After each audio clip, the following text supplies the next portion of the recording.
পঞ্চায়ত নিৰ্বাচনৰ বাবে 2 আৰু 7 মেত স্থানীয় বন্ধ ঘোষণা 2 মেত 14খন জিলাত স্থানীয় বন্ধ 14খন জিলাত 2 মেত অনুষ্ঠিত হ'ব ভোট গ্ৰহণ 7 মেত 13খন জিলাত স্থানীয় বন্ধ 13খন জিলাত 7 মেত অনুষ্ঠিত হ'ব ভোট গ্ৰহণ এয়া পঞ্চায়ত নিৰ্বাচনৰ বাবে 2 আৰু 7 মেত স্থানীয় বন্ধ ঘোষণা কৰাৰ খবৰ 2 মেত 14খন জিলাত স্থানীয় বন্ধ 14খন জিলাত 2 মেত অনুষ্ঠিত হ'ব ভোট গ্ৰহণ আৰু 7 মেত 13খন জিলাত স্থানীয় বন্ধ কাৰণ সেই দিনাখন 13খন জিলাত অনুষ্ঠিত হ'ব ভোট গ্ৰহণ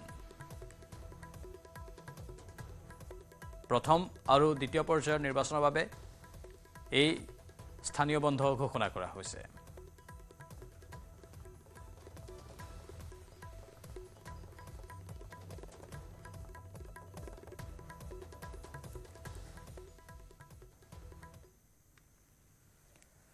নলবাৰীত পঞ্চায়ত নিৰ্বাচনত পিতৃৰ বিৰুদ্ধে প্ৰচাৰৰ বাবে সাজু হৈছে পুত্ৰ কংগ্ৰেছী পিতৃৰ মনোনয়ন দাখিলৰ পিছদিনাই বিজেপিত যোগদান পুত্ৰৰ বিজেপিলৈ নাৰায়ণ তালুকদাৰৰ পুত্ৰ কংকন তালুকদাৰ নলবাৰীৰ বাহজানী জিলা পৰিষদৰ কংগ্ৰেছ দলৰ প্ৰাৰ্থীৰূপে বৃহস্পতিবাৰে মনোনয়ন দিছিল নাৰায়ণ তালুকদাৰে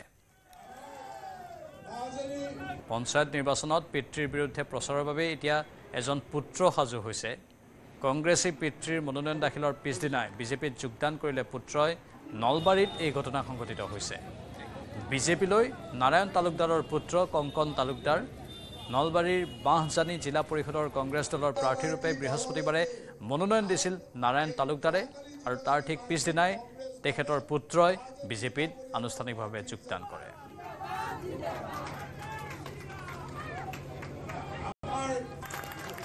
বিজয় যোগ দিছে হয় কিয় বিজেপিক আগৰ পৰা ভাল পাইছিলোঁ কিন্তু এতিয়া কংগ্ৰেছত ধৰক আপোনাৰ যিখিনি তেওঁলোকৰ মানে কোনো স্থিতি তেওঁলোকৰ নাই আৰু প্লাছ তেওঁলোকৰ নিজৰ খোৱা কামোৰা আৰু প্লাছ কোনো ধৰণৰ মানে অপচন্দ দল মানে এইটো আৰু কোনো পচন্দৰ মানে সেয়া নাই আৰু আজি কথা বিজেপি ধৰক আপোনাৰ কেনেকুৱা হয় তেওঁলোকৰ স্থিতি এটা আছে বা তেওঁলোকৰ যিখিনি উন্নয়ন কিবা কিবি যিখিনি আছে ন সেইখিনি মানে আকৃষ্ট মানে আমাৰ 9 নম্বৰ মধ্যবাদ এতিয়া আপুনি আপোনাৰ দেউতাৰ বিৰুদ্ধে প্ৰচাৰ কৰিব লাগিব হয়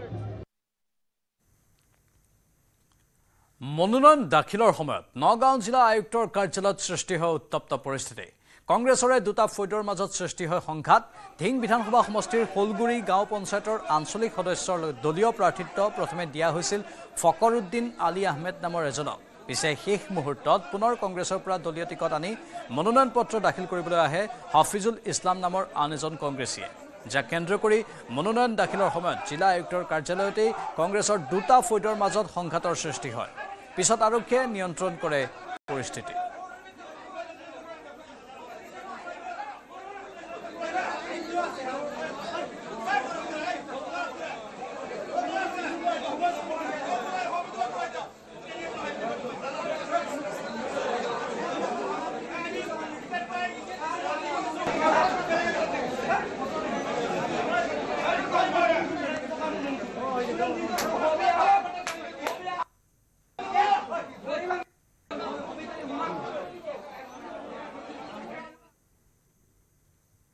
পঞ্চায়ত নিৰ্বাচনৰ প্ৰাৰ্থিত্বক লৈ নগাঁও কংগ্ৰেছত অসন্তুষ্টি প্ৰাৰ্থিত্ব কেন্দ্ৰিক সংঘাতত হতাশ কংগ্ৰেছৰ তৃণমূল কৰ্মীসকল হতাশ বহু কংগ্ৰেছী প্ৰাৰ্থীয়ে দাখিল নকৰিলে মনোনয়ন পত্ৰ অন্তিম দিনটোত মনোনয়ন দিবলৈ নাহিল কেইবাজনো প্ৰাৰ্থী নগাঁও কংগ্ৰেছতো এতিয়া দলীয় অন্তঃকণ্ডল তীব্ৰ ৰূপত দেখা গৈছে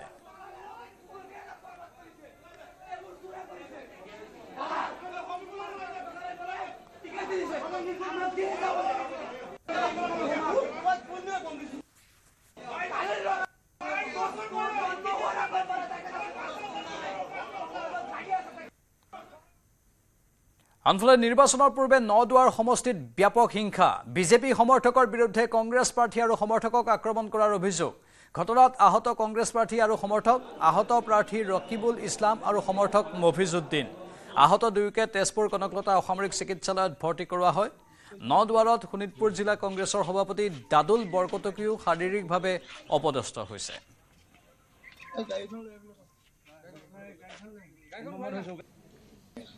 AP মেম্বাৰ আৰু আপোনাৰ আমাৰ গাঁও সভাৰ নিৰ্দলীয় ব্যক্তিসকলে তেখেত দি আছিলে নমিনেশ্যন দি আছিলে আমাৰ কংগ্ৰেছৰ AP মেম্বাৰসকলৰ ফৰ্ম কাঢ়ি লৈছে তাত নিৰ্দলীয়সকলৰ কাঢ়ি লৈছে গোটেই কৰ্মীসকলে মোক ফোন কৰিছে ছাৰ আহক আমাৰ নিৰাপত্তা নাই মই তেতিয়া নিজে SP ছাৰক ৰাতিপুৱা ক'লোঁ যে ছাৰ ইয়াৰ নিৰাপত্তা নাই মই গৈ পেলাই সময় আয়ুক্ত ছাৰ চৌৰিয়া ছাৰকো কথাখিনি ক'লোঁ, ছাৰ কিবা এটা কৰক। ডি চি ছাৰকো ফোন কৰি আছোঁ ৰাতিপুৱা যে আপোনালোকে ডেস্কত পুলিচৰ কাম একোৱেই নাই, পুলিচক তেওঁলোকে নামানে।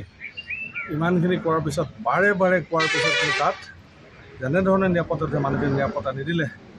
আজি তাত দেখিছে আপোনালোকে আমাৰ কৰ্মীসকলৰ নমিনেশ্যন ফালি পেলাইছে, সকলো ফালি পেলাইছে। আৰু তাৰোপৰি আটাইতকৈ ডাঙৰ কথা, য'ত আমাৰ আকাশ আমাৰ যিগৰাকী মেজিষ্ট্ৰেট আছিলে আমাৰ আকাশদ্বীপ ছাৰ, তেখেত থকাৰ অৱস্থাত মই তেখেতক কমপ্লেইন দিবলৈ গ'লোঁ। ছাৰ দেখিছে আপুনি অকণ নিৰাপত্তা দিয়ক। মানুহখিনিক কৈ থকাৰ অৱস্থাত প্ৰায় আপোনাৰ 150মান ল'ৰাই মোক ঘেৰাও কৰি থৈছে ছাৰৰ সন্মুখত, পুলিচৰ সন্মুখত। আৰু তেওঁলোকে মোক মাৰিছে, লাঠিৰে মাৰিছে, কোনোবাই ঘুচিয়াইছে। আমাৰ ল'ৰাখিনি বহুতে মাৰ খাইছে, এওঁ মাৰ খাইছে। মোক কেইবাজন ল'ৰাই আমাক ৰিপৰ্ট বচাবলৈ পাইছে। আমাৰ সভাপতিকে মাৰিছে। বৰাকত উদ্ধাৰ হৈছে 16.5 ফুট দৈৰ্ঘ্যৰ ৰজা ফেটি। বৰাকৰ চুভাং চাহ বাগিচা গাঁৱত উদ্ধাৰ হৈছে এই কিং কোব্ৰা। দীৰ্ঘ সময় অভিযানৰ পাছত বন বিভাগে উদ্ধাৰ কৰে এই ৰজা ফেটি সাপডাল। 3.5 ঘণ্টা জোৰা অভিযানৰ অন্তত সাপডাল উদ্ধাৰ কৰে বন বিভাগে। এই ৰজা ফেটিডালৰ দৃশ্য দেখুৱাইছোঁ। সাধাৰণতে অতি বিষাক্ত আৰু দংশন কৰিলে যিকোনো মানুহৰ মৃত্যু হ'ব পাৰে বুলি আশংকা কৰা হয়। এই ৰজা ফেটিডাল উদ্ধাৰ কৰা হৈছে। অৱশ্যে বন বিভাগে সুকলমে উদ্ধাৰ কৰি তাৰ পৰা লৈ যায়। रोनी बैग लेके जा, ये बैग ले लो, ये बैग ले लो। ऊंचा हो जाता है तो 19 फुट का लंबा ये किंग कोबरा। जाल को फेंको पहले। अरे बेरा तो आइबर रास्ता होना ये। रोनी वो बैग लेके जा, रोनी बैग लेके जा। ये बैग ले लो, ये बैग ले लो। ऊंचा हो जाता है तो 19 फुट का लंबा ये किंग कोबरा। जाल को फेंको पहले।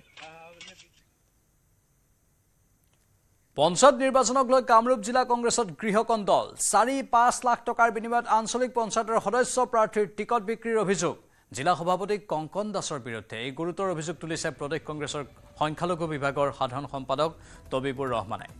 বৰলিয়াপাৰ পঞ্চায়তৰ আঞ্চলিক সদস্য পদৰ টিকটৰ পৰা বঞ্চিত হৈ ক্ষোভ উজাৰে তহিবুৰ ৰহমানে। নিশাৰ ভিতৰতে টকাৰ বিনিময়ত টিকট বিক্ৰীৰ অভিযোগ কংগ্ৰেছ নেতাজনৰ। মই প্ৰায় আজি 15-16 বছৰ কংগ্ৰেছ কৰি আছোঁ। মই এইবেলি বৰলিয়াপাৰ পঞ্চায়তৰ এপি মেম্বাৰ এটা টিকেট বিচাৰিছিলোঁ। দলৰ সভাপতি মাননীয় ভূপেন বৰা ডাঙৰীয়াক মই 2বাৰ ফোন কৰিছিলোঁ। তেখেতে মোক কৈছে মই ডিষ্ট্ৰিক্ট প্ৰেচিডেণ্ট কংকন দাসক কৈ দিম, কৈছে তোমাৰ টিকেটটো হ'ব। কিন্তু মোৰ ইয়াৰ কাৰণে মোৰ জগৰীয়া কংকন দাসৰ কাৰণে মোৰ আজি টিকেটটো নহ'ল। তেওঁ পইচাত লেনদেন বিক্ৰী কৰি টিকেট বিক্ৰী কৰিছে। তেওঁ 4-5 লাখ টকাত বিক্ৰী কৰিছে টিকেটটো, এটা টিকেট। বেলেগে লাইনতে বিচাৰিছিল, কিন্তু মোক ডাইৰেক্ট যোগাযোগ কৰিব পৰা নাই। মই যিহেতুকে দলত পদত আছোঁ,